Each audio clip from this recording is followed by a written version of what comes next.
The guy was already creepy, and now he's trying to bang his mom.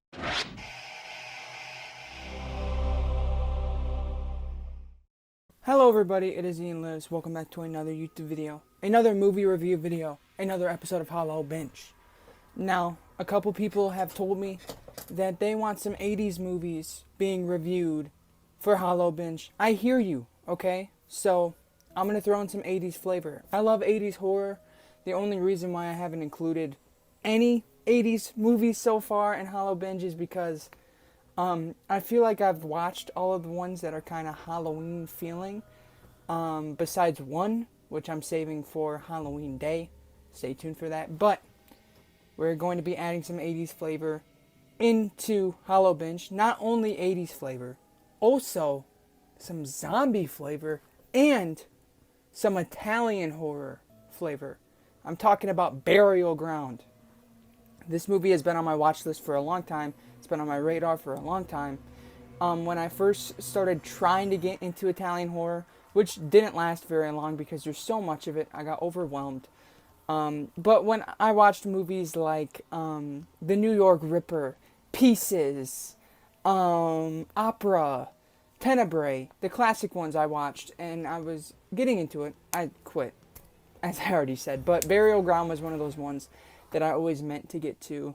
All I knew is that it was an Italian zombie movie. Oh yeah, I've also seen Zombie, of course. Who hasn't? But, yeah, we're just going to get straight into it. Starting off with the basic plot, which, to be completely honest, I don't know if I missed something, but the plot of this movie seems very vague to me. You follow this group of characters. This mom, her boyfriend, her husband, love interest, I think. I'll explain that in the cons. She has a son. She has a son. Trust me, she has a son. Jesus Christ. Another couple and another couple. They go into this place. They don't really explain why they're here. It's like this creepy, like, mausoleum looking place. That's on a burial ground, of course. And they basically get there, they're all horny, they all bang each other, I'm not kidding. And then these zombies awaken, and they come up and they start hunting them down. Starting off with my pros. Okay, so, I know I say this a lot, you guys are probably sick of it, but I loved how campy this movie was. It's campy, it's sleazy, it's silly as hell, it's odd as hell, it's bizarre as hell, it's everything, you name it. It's that. There's a lot of funny dialogue in here, a lot of funny acting performances, especially like with just characters constantly screaming, which could get annoying. But I wanna say like more than half of this movie are characters screaming, going ah ah, and it was laughable. And there's a character in here which is why I kind of was laughing about it earlier. The son, named Michael, is one of the weirdest freaking characters I've ever seen in any movie ever. So bizarre. No hate on the actor, but he is a kid, but he looks like a grown man. It's weird as hell. It's uneasy. He has these weird eyes. He's like this the whole movie, and they zoom in on his face. He has this weird love interest with his mom. Very bizarre. That just came out of nowhere. But again, it's super silly and outlandish and campy. And it's just a lot of fun. The zombie effects are also something I really dug, which also adds on to that silly, fun charm. They're very classic looking, very slimy and slobbery and gross. I loved how the blood was like a brownish color. It really felt like they were rotted to where their blood looked like dried blood. It was a really fun concept. Another thing I loved was how the zombies actually use weapons in this movie.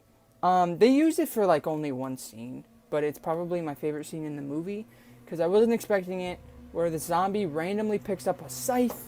Well, first he picks up a knife and throws it at this chick's hand and knifes her to the wall, and then gets a scythe and decapitates her. Jesus Christ. That pretty much tells you what kind of movie you're into. It's, again, very, like, dramatic and out there, but it's very fun. So yeah, I loved how the zombies actually used weapons. Pretty unique. And again, the designs were really cool. And the practical effects, also, I should touch on right now. Really cool. Especially, again, with the decapitation scene. Probably my favorite scene in the movie. Really cool effects on that. I don't know. There's just cool effects. All around, cool effects. Another thing that I liked. Let me think here. I enjoyed how short the movie was. There's a downside to that, which I'll get to, but the movie runs at like an hour and 20 minutes. It moves very quickly, which again, there's a downside to that, but it moves very quickly. It's very short. If you guys have seen this movie, hopefully you know how crazy Michael is as a character.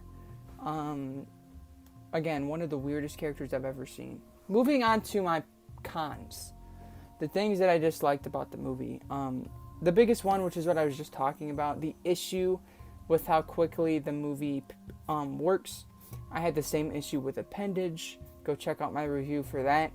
This movie moves too quickly toward the beginning to where within the first 10 minutes, the zombies are awakened and they are killing people. And then it's literally that for the rest of the movie, which means that it gets, the shtick gets old within 45 minutes. To where the back half of this movie, I was actually really uninterested and kind of bored. Because it was just the same thing repeated over and over and over and over with an occasional cool kill with cool practical effects.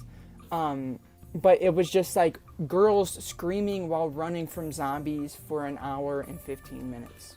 It got old. It got very old.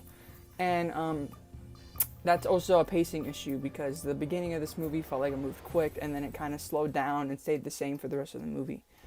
If only they waited like 30 minutes to actually like get into like the action, have some characters get killed off and then have the main characters find the zombies later on in the movie so that you have more movie that's not just the same thing throughout the whole entire thing. Some people might like that. I know that might be common in Italian horror because honestly Zombie was kind of the same way. It worked in that movie. It did. I really enjoy Zombie, but it kind of had that same feeling where within the first 20 minutes the whole movie is set up and laid out and it's like that for the rest of the runtime. That was an issue for me in this movie. Another thing that I really did not like was, again, I mean, it could be considered camp, whatever. The whole sun thing was so freaking weird and uncomfortable and felt unnecessary for a zombie movie. I don't really know if it's a spoiler, but about halfway through the movie, the son randomly starts groping his mom. Michael, by the way, same creepy kid, starts groping his mom in weird ways. Trying to suck on her boob. It gets weird out of nowhere. Out of nowhere, man. The guy was already creepy, and now he's trying to bang his mom. Something happens to where the mom gets her titty bit off. I'm not lying. This movie is just, it's bizarre. It is bizarre, and it gets bizarre very, very quickly. Another thing that I didn't like, most Italian movies have this. It was pretty apparent here to where it got laughable in a kind of a bad way. The dubbing is horrible. Obviously, it's an Italian movie dubbed to English, which it sounds like they only had 2 voice actors to do the dubbing. All the girls sound the same, all the guys sound the same, which kind of makes the characters blend to where I'm getting confused because I don't know who's who, I don't know who's getting killed. Again, had the same issue in The Descent. But this one, it's a much more apparent because there's 2 girls that have dark hair that look pretty similar. The mom and then the one other love interest that's in here, other girl.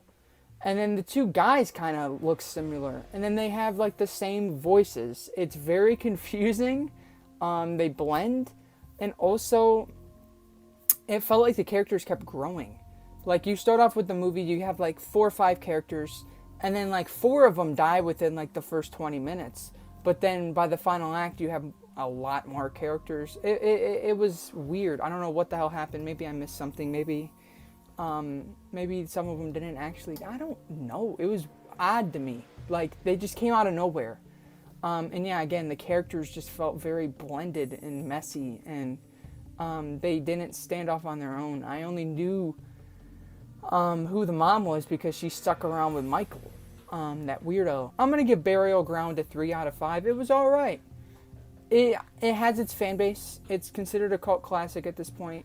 I'm pretty sure it's considered one of the classic Italian horror movies.